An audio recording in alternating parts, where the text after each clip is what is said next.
A Daniel Herrera no lo recordaban por su voz, grave, tímida, con el dejo norteño que arrastró desde la infancia, sino por la forma en que miraba, recto, con una calma que incomodaba a quien le sostuviera los ojos más de unos segundos. Cuando lo procesaron por el asesinato del oficial Saúl Madero, en la sala no hubo nadie, salvo su madre y su hermana menor, que creyera de veras en esa calma. Para casi todos, y sobre todo para los noticieros, era la mirada de un hombre frío. En los expedientes, Daniel apareció como el sospechoso perfecto. Estaba a media cuadra cuando sonaron los disparos. Su chamarra tenía restos de pólvora. Su antecedente por peleas callejeras lo retrataba como violento. No importó que hubiera ido a comprar tortillas para la cena. No importó que el testigo estrella, un vendedor de periódicos, hubiera dicho que lo vio levantar el brazo, pero nunca un arma. La fiscalía apiló piezas sueltas hasta convertirlas en un relato. El oficial detuvo al joven para revisarlo y Daniel, nervioso, disparó. Listo. En 14 meses hubo veredicto, y el veredicto fue muerte. Su defensa pública se quedó corta. Su madre, Tomasa, bordó escapularios que luego vendía en la iglesia para pagar copias, viáticos, comidas frías, pero el dinero y las fuerzas nunca alcanzaron. Llegó el último calendario, diciembre. El juez asignó fecha para la ejecución en enero, el día 19 a las 6:00. Los abogados que visitaban el penal, unos por deber, otros por curiosidad, decían lo mismo. «Lo siento, señora, ya no hay recursos». Ella respondía con una fijeza humilde. «La Virgen no nos va a dejar». En el reclusorio estatal de San Gerardo, el corredor de la muerte era un pasillo demasiado limpio, con lámparas que zumbaban como insectos. La celda 17, la de Daniel, tenía una ventana alta por donde entraba una línea de luz amarilla a media tarde, y frente al catre había un nicho improvisado. Una imagen de la Virgen de Guadalupe recortada de una revista, pegada sobre cartón y protegida por un plástico transparente. Al pie del nicho, un puño de flores de papel. El plástico estaba opaco por el polvo. Daniel lo limpiaba cada noche con el dobladillo de su camiseta. «Si existe justicia, que me alcance», le había dicho a la imagen la primera semana. No pidió milagros entonces. Quiso creer que bastaba con esperar. Pero cada negativa del tribunal fue quemándole la esperanza hasta volverla ceniza, y un día, cuando faltaban 3 para su cumpleaños 30, cambió la oración. «Si no voy a salir, que al menos no me vaya solo».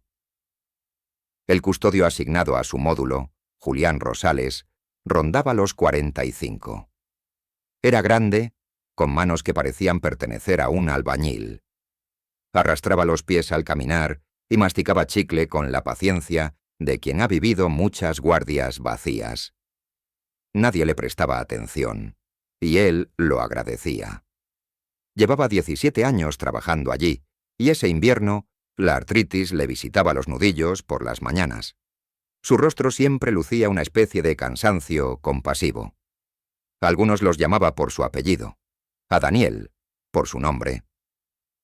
«Herrera», le dijo una tarde, «¿vas a querer ver al padre?»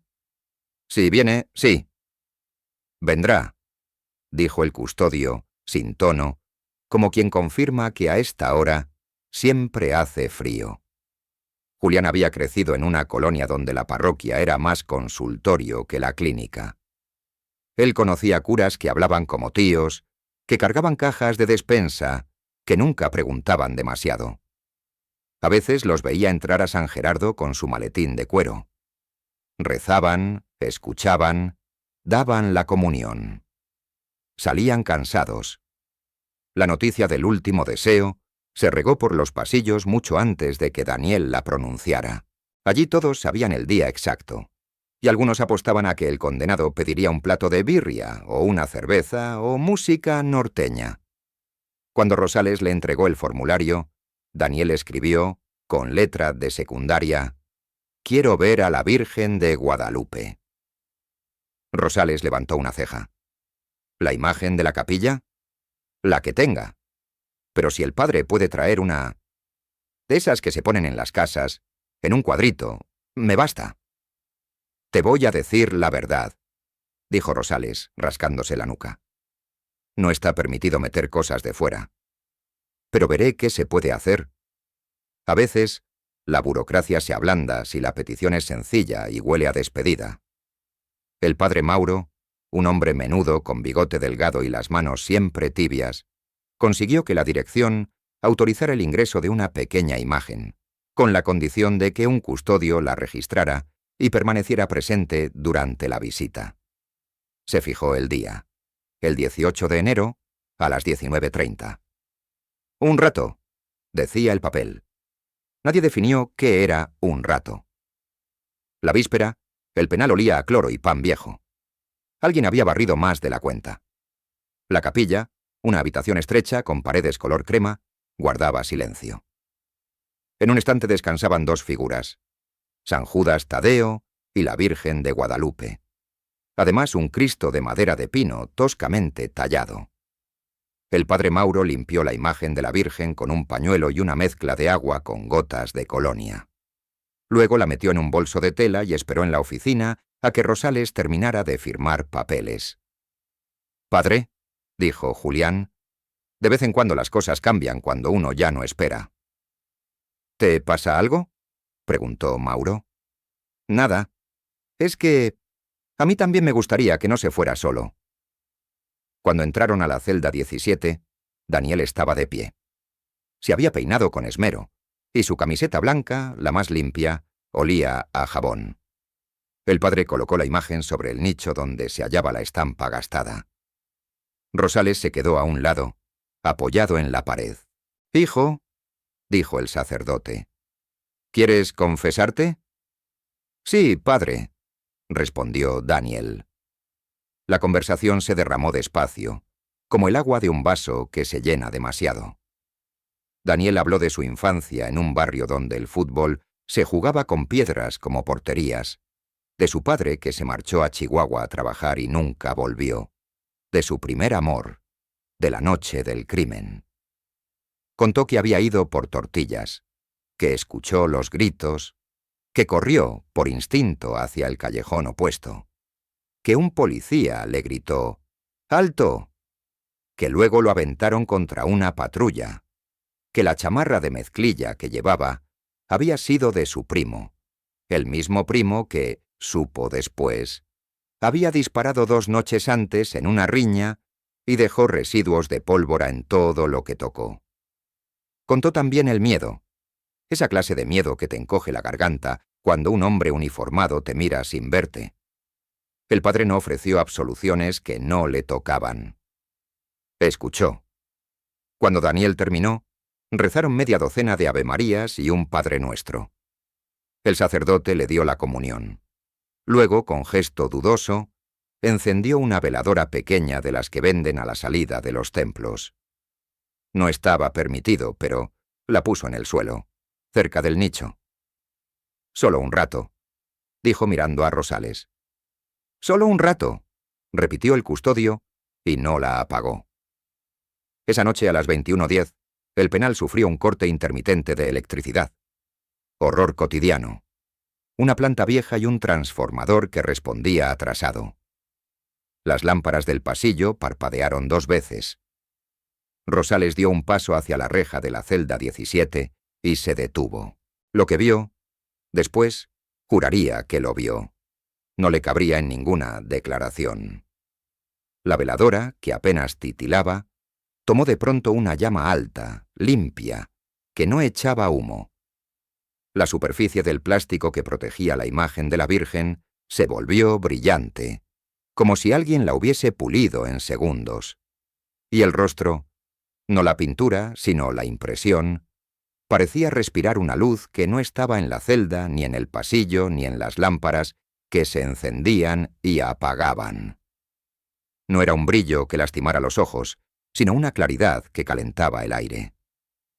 «Padre», susurró Rosales, sin darse cuenta de que el sacerdote aún estaba a su lado. ¿Usted ve? El padre Mauro tardó 2 respiraciones en contestar. Veo, dijo.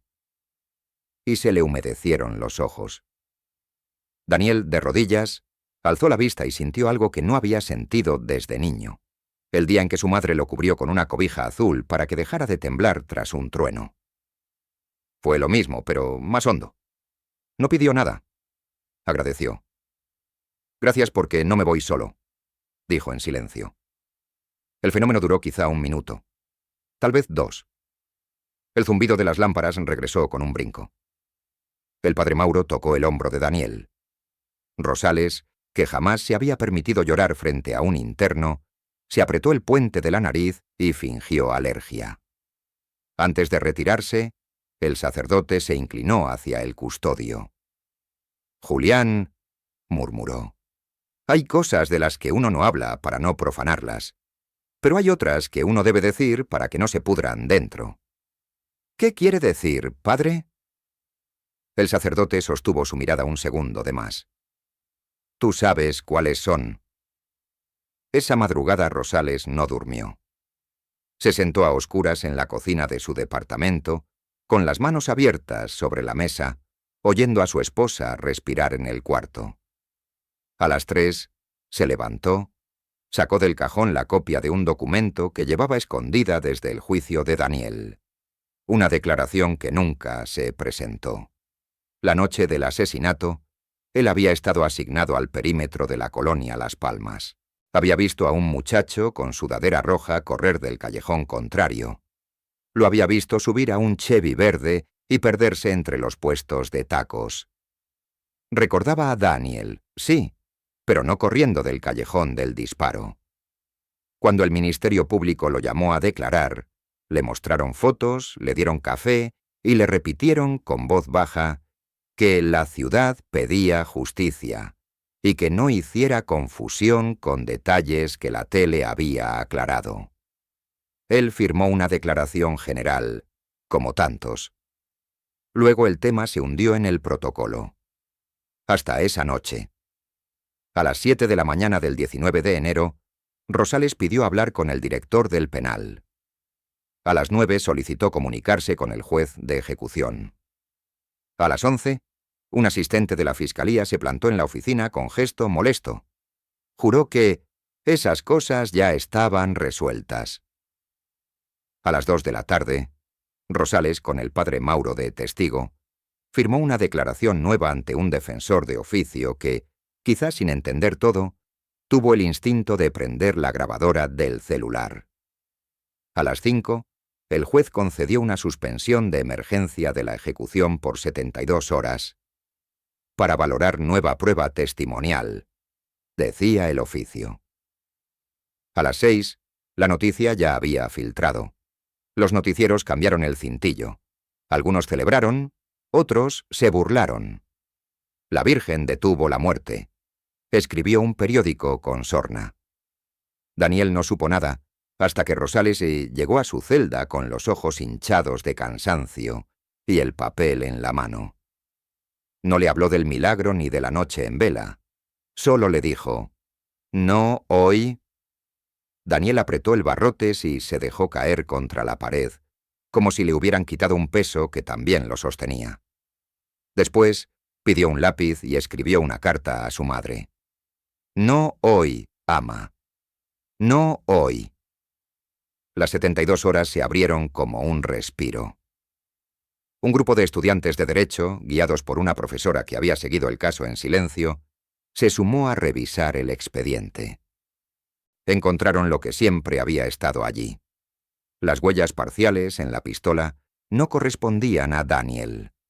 La trayectoria de la bala hacía improbable la versión de frente. El vendedor de periódicos se contradijo en tiempos. Hallaron también lo que nadie había querido ver. En una fotografía borrosa del lugar, a un costado de los puestos, se asomaba un Chevy verde con un golpe en el guardafangos. Una cámara de seguridad de una tiendita registró minutos después a un joven de sudadera roja subiendo a un coche igual. No se veía su rostro, pero sí la prisa. La fiscalía se resistió. Alegó que eso ya se había valorado. Sin embargo, el juez abrió la puerta que nadie abre cuando la máquina ya está en marcha. Ordenó una audiencia especial. Llamó de nuevo al testigo del puesto de periódicos y, en su cara más antigua, se notó el peso de años mal dormidos. Habló distinto. Yo nomás vi a un chavo agacharse y luego correr, pero no supe de dónde venía.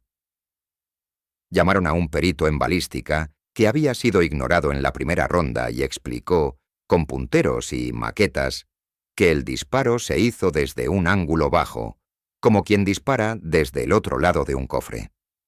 Llamaron a Rosales. El custodio, con el uniforme impecable, contó lo suyo. La noche, el Chevy, la sudadera roja. Cuando el fiscal le preguntó por qué no lo dijo antes, Rosales respiró y dijo: «Porque tuve miedo. Ahora me da más miedo quedarme callado». La prensa, verbosa, convirtió la luz de la celda en leyenda. Algunos hablaron de alucinaciones místicas, otros de acto de propaganda.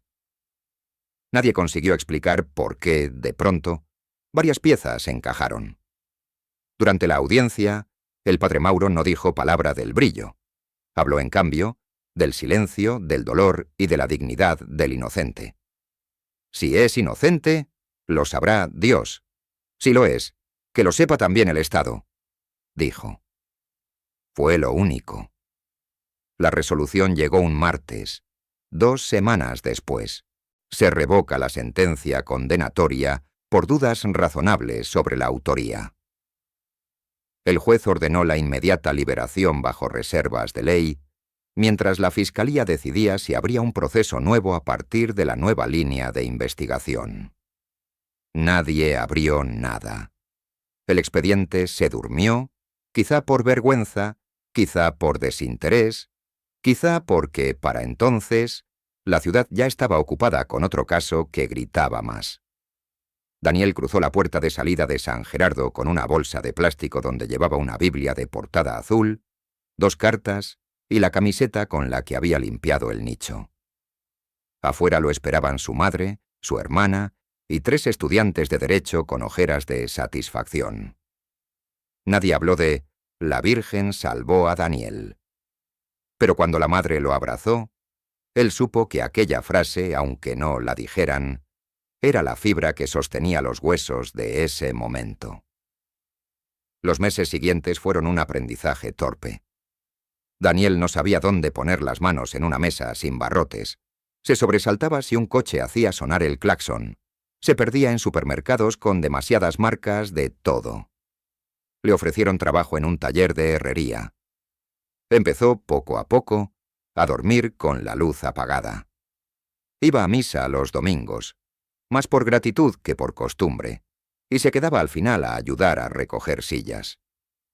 El padre Mauro, prudente, nunca le preguntó si quería hablar del brillo. Un día, sin embargo, cuando los dos enrollaban manteles, Daniel lo dijo. «No sé qué fue lo que pasó en esa celda, padre. No quiero usar la palabra milagro como quien usa salsa para tapar cualquier sabor. Pero sé que estaba perdido, y que de pronto ya no lo estaba». «A veces», respondió el sacerdote, «los caminos se abren porque alguien, en un pasillo, se atreve a decir la verdad que debió decir antes». «Rosales», dijo Daniel.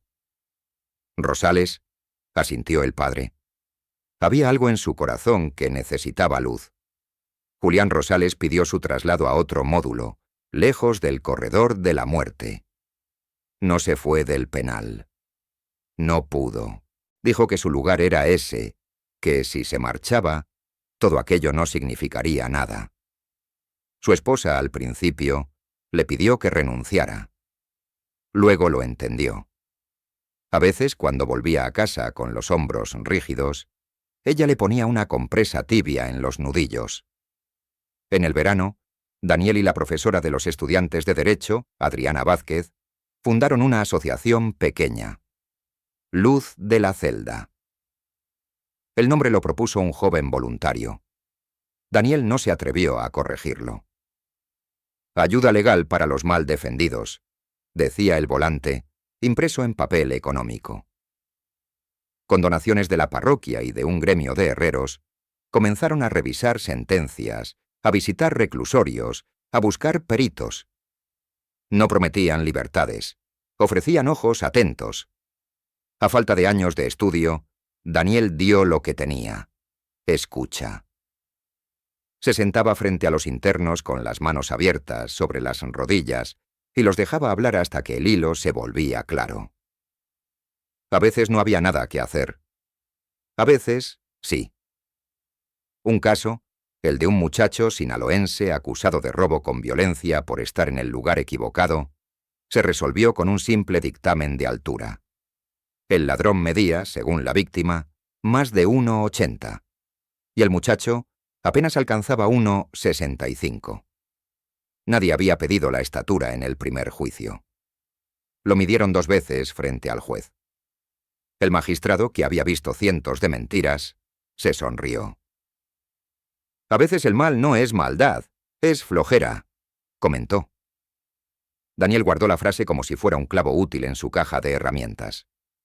La imagen de la Virgen que entró a la celda 17 quedó en la capilla del penal, en un estante. No brilló de nuevo. Tampoco hacía falta. Gente de los módulos fue a verla por curiosidad o devoción. Algunos dejaban un papelito con nombres. Las flores de plástico no se marchitaban, pero la capilla olía a agua de colonia y a polvo de sillas. El padre Mauro, cuando lo buscaban periodistas, contestaba con una sonrisa cansada y un «Aquí atendemos almas, no cámaras». Un año después, ocurrió algo que nadie esperaba. En una colonia vecina, un coche oxidado comenzó a circular con placas viejas. Era un Chevy verde, el guardafangos delantero abollado. 2 policías de tránsito lo detuvieron por una luz rota. Dentro encontraron a un hombre flaco, tembloroso, con una sudadera roja demasiado grande para su cuerpo. En su mochila llevaba un revólver antiguo. Tenía recorrido medio país con trabajos de albañil. Llevaba años sintiendo que alguien lo miraba desde la esquina de un pasillo. Al verlo, a uno de los agentes le vino a la mente un recorte de periódico: «El caso de Madero». Cuando cruzaron datos, el hombre, que se llamaba Isaías Zúñiga, se desmoronó y dijo algo que no estaba en los guiones. Yo no quería. Él me agarró del brazo y el tiro se fue. Yo corrí. Desde entonces no sé dormir. No hubo juicio espectacular. Isaías, en su confesión, habló de un desplante, de un arma para presumir, de un miedo ciego. Habló también de una iglesia donde se había escondido alguna noche y de una vela que no se apagaba aunque él soplara. El caso cerró al fin. No hubo venganza pública. Hubo, en cambio, una visita privada. La madre del oficial Madero pidió verlo. Nadie entendió por qué. Lo recibió en una sala con flores amarillas. Lo escuchó. No justificó. Tampoco insultó. Le dijo simplemente: «No sé qué hacer con mi dolor, pero te devuelvo el tuyo». Eso fue todo. Isaías lloró como alguien a quien le devuelven un nombre. Daniel supo del cierre por una llamada del padre Mauro. Caminó solo hasta la parroquia.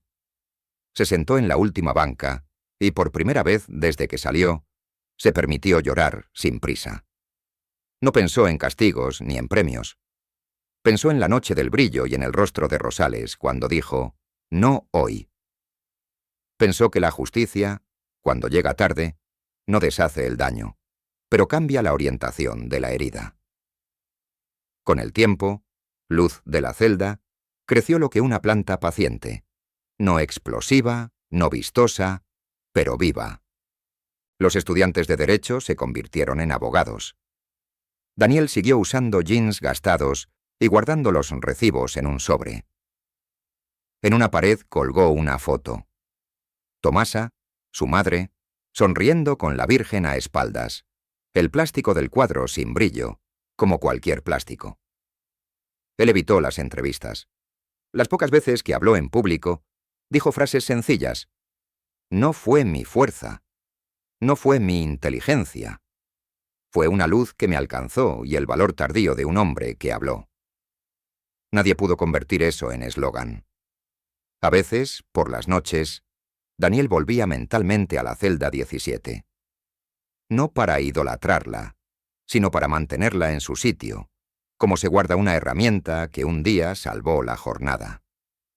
Si le preguntaban si creía en milagros, respondía que sí, pero que los milagros no son trucos, sino ventanas que de pronto se abren en paredes que creíamos sólidas. Una luz que te deja ver lo que siempre estuvo allí. La verdad que te daba miedo decir, el dato que no quisiste mirar, la persona que no escuchaste. Un viernes de octubre, recibió una carta sin remitente. Dentro había una hoja cuadriculada con una frase escrita a pluma. Yo debía haber hablado antes. Gracias por hacerme entender. No venía a firma, pero Daniel reconoció la caligrafía grande y apretada de Rosales. Dobló el papel y lo puso detrás de la estampa de Guadalupe que ahora tenía en su sala, enmarcada con madera sencilla. No brillaba. No hacía falta. Años después, cuando alguien contaba su historia, muchos se detenían en la noche luminosa. Daniel no corregía. Dejaba que cada quien alabara o dudara. Para él, la esencia era otra. Una madre que borda escapularios para copiar expedientes.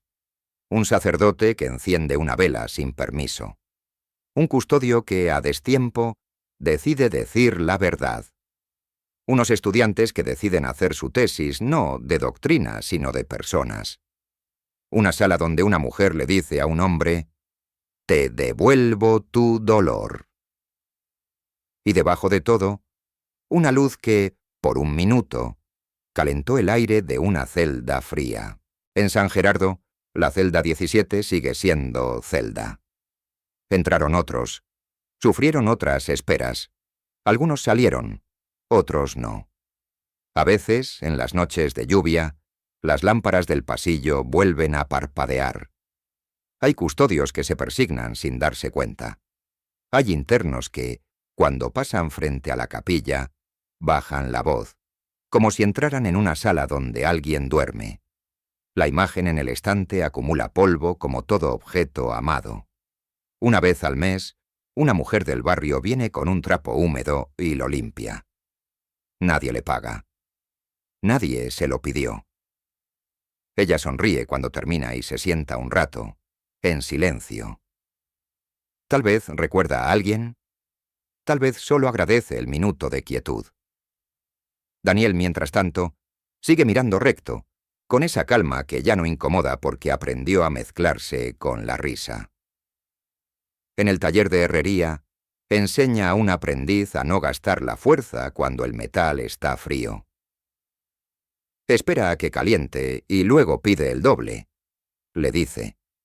El hierro te escucha si le hablas cuando corresponde. A veces, en la tarde, cruza a la parroquia con paso de vecino, sin ceremonias.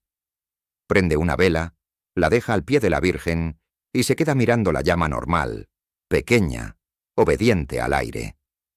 No le pide nada espectacular. Solo dice, que no me falte valor para hablar a tiempo, que no me falte paciencia para escuchar, que no me falte humildad para ver lo que otros no ven. Porque al final, en su recuerdo, la luz de aquella noche no fue un rayo que rompió las reglas del mundo, sino una invitación. Una puerta que, al abrirse, le mostró que la verdad, esa verdad que muchos esquivaban por pereza o miedo, no necesitaba más que espacio y un poco de calor. Y que a veces, el primer milagro es que un hombre cansado decida, por fin, decir lo que vio.